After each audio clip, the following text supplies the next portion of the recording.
Memutuskan untuk mengakhiri hidup seseorang adalah sebuah perbuatan kriminal yang sanksi hukumnya tidak ringan. Bagi sebagian negara hukum, sanksi kurungan penjara bisa seumur hidup. Bahkan, bagi negara penganut hukum Islam, ganjaran setimpal bagi penghilang nyawa seseorang adalah sanksi yang sama, alias hukuman mati. Kasus pembunuhan biasanya didasari motif balas dendam atau kebencian. Tak jarang, kasus pembunuhan juga melibatkan kisah percintaan, uang, atau kekuasaan. Namun, siapa sangka jika ada beberapa kasus pembunuhan yang motifnya nyaris tidak masuk akal. Saking anehnya, motif pembunuhan itu sama sekali tak berhubungan dengan urusan balas dendam atau kisah percintaan. Alasannya sangat sepele, hingga bisa membuat geleng kepala dan mengelus dada. Berikut adalah 7 kasus pembunuhan paling nyeleneh yang telah kami rangkum dari berbagai sumber. Iri cucunya kalah pintar, nenek bunuh bocah 5 tahun. Perilaku membanding-bandingkan anak atau cucu sebaiknya dihindari. Jika akhirnya memicu rasa iri, bisa-bisa Anda meniru tindakan keji nenek asal Cina berikut ini. Wanita uzur yang hanya disebut dengan nama Margali itu ditangkap polisi kota Henan. Dia terbukti membunuh anak tetangganya yang masih berusia 5 tahun. Surat kabar di Bali Mal melaporkan korban bernama Wang Minghan adalah teman dari cucu Li. Bocah itu lebih berprestasi dibanding sang cucu di sekolah. Para tetangga juga kerap menjanjung Wang karena ganteng dan lucu. Sebaliknya, cucu Li lebih sering sakit-sakitan serta kurang cerdas dalam pelajaran. Li makin cemburu setelah nenek Wang rajin menceritakan keunggulan sang cucu kepada tetangga yang lain. Kesal cucu kesayangannya kalah dalam hal apapun dari Wang, Li akhirnya berbuat nekat. Saat bocah berumur 5 tahun tersebut bermain sendirian, Li mencekik Wang sampai tak bernyawa. Bocah itu sempat dicari warga selama beberapa hari sebelum akhirnya ditemukan terkubur dalam sebuah lubang di taman pinggir desa.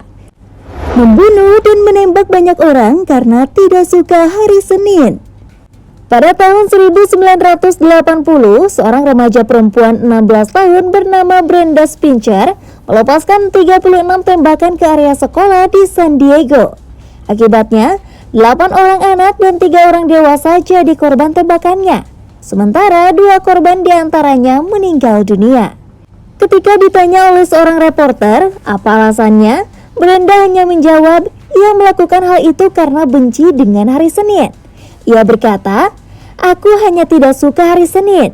Aku melakukannya untuk membuat hariku menjadi lebih baik." Aduh, hari Senin memang menyeramkan.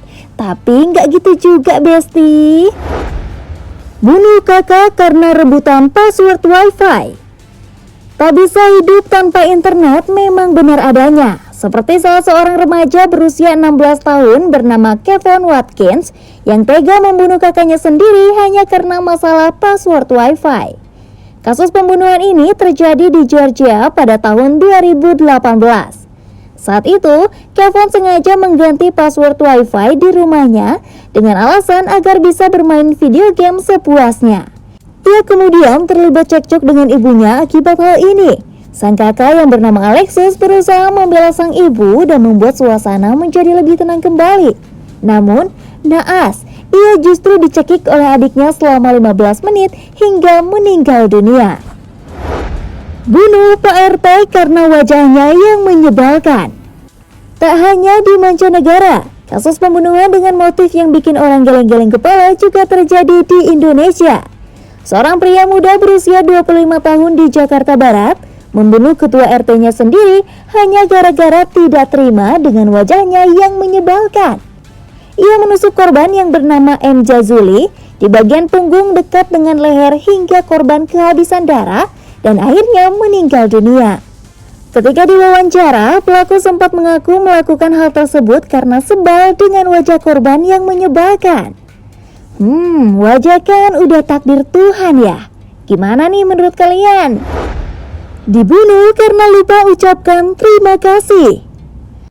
Pada tahun 2003, Fergus Glenn yang berusia 36 tahun sedang memasak untuk kakaknya bernama Craig. Setelah hidangan selesai, mereka duduk di meja yang sama untuk menikmati makan malam. Craig memakan masakan Fergus dengan sangat lahap. Namun setelah selesai makan, Craig tidak mengucapkan terima kasih untuk masakan adiknya tersebut. Kemudian Fergus menjadi sangat marah dan mengambil kapak lalu membunuh sang kakak. Fergus mengaku dia tidak menyesal telah melakukan pembunuhan itu. Meski kedua saudara ini memang sering terlibat cekcok, namun tidak ada alasan spesifik lain untuk kasus pembunuhan tersebut selain lupa mengucapkan terima kasih. Nah lo, makanya jangan lupa ucapkan terima kasih. Tapi jangan emosian juga, kan kalau lupa mau gimana ya? Bunuh ibu karena tak dibelikan tiket konser. Pada era awal 2000-an, nama penyanyi punk rock Avril Lavigne memang sangat masyhur. Banyak remaja dari berbagai belahan dunia mengagumi gadis cantik bersuara indah tersebut. Demikian pula dengan seorang pria bernama Robert Lyons yang sangat mengembari pelantun I'm With You itu. Pada tahun 2011, Robert Lyons ingin menonton konser Avril di Chicago, namun dia tidak memiliki uang sama sekali. Kemudian ia meminta sejumlah uang kepada ibunya, namun permintaan itu ditolak oleh sang ibu. Robert menjadi sangat geram dan membunuh sang ibunda dengan menggunakan pecahan botol dan menikam punggungnya berkali-kali. Kemudian, Robert dikenakan hukuman penjara selama 40 tahun. Aduh, jangan ditiru ya, gengs. Membunuh orang karena terganggu suara ketikan SMS di bioskop. Kisah ini berawal dari pria bernama Curtis Rivers dan istrinya yang tengah menonton film berjudul Lone Survivor di bioskop. Namun, ia merasa terganggu akibat lampu dari layar telepon genggam penonton di baris depannya yang membuat situasi menonton tidak nyaman. Lebih dari itu, suara berisik dari ketikan SMS kerap mengganggu konsentrasi dalam menonton film. Rivers yang naik pitam lalu mengeluarkan sebuah pistol dan menembak dua orang yang dianggap mengganggu. Korban dilarikan ke rumah sakit, namun naas tidak bisa diselamatkan. Lebih lanjut diketahui sang korban tengah melakukan pesan singkat dengan sang anak perempuannya yang baru berusia 3 tahun. Bagaimanapun, pembunuhan bukanlah hal yang bisa dibenarkan. Meski para pembunuh di atas mengaku memiliki kemarahan yang amat sangat, namun tidaklah adil jika mereka mengambil nyawa orang lain karena alasan itu. Setiap orang memiliki hak yang sama untuk hidup. Kunci paling utama adalah mengendalikan diri dan emosi. Kita harus berhati-hati dengan emosi kita sendiri. Jika salah dan terbawa emosi, bukan tidak mungkin kita akan melakukan hal-hal yang merugikan orang lain. Itu tadi merupakan 7 aksi pembunuhan yang telah kami rangkum versi Ruang Kita. Tetap saksikan informasi menarik lainnya hanya di Ruang Kita, ruang berkarya dan bercerita.